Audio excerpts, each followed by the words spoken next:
On that point of you don't want it to be easy, I've really contended with this idea of struggle and chaos in my life and the role it plays. And once upon a time, I thought I was trying to rid my life of chaos and struggle.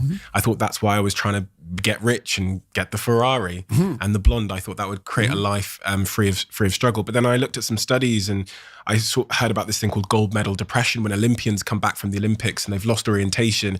And then the day when someone offered to buy my company for a nine-figure number, and it filled me with this emptiness and this dread. And I tried to understand the role that struggle would have to play for me to be a fulfilled human being for the rest of my life.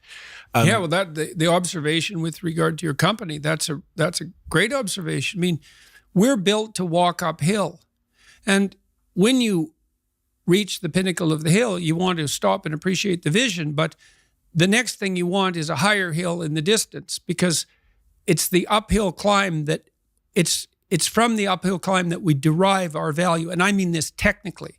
So almost all the positive emotion we feel, especially the emotion that fills us with enthusiasm, and that's to be filled with the Spirit of God, by the way, because that's what enthusiasm means.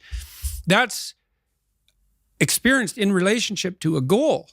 And so in some sense, and this is part of the religious enterprise, you want a goal that you can never attain, right? So you can always move closer to the goal that recedes as you move towards it. You think, well, that's frustrating. It's like Sisyphus pushing the rock uphill.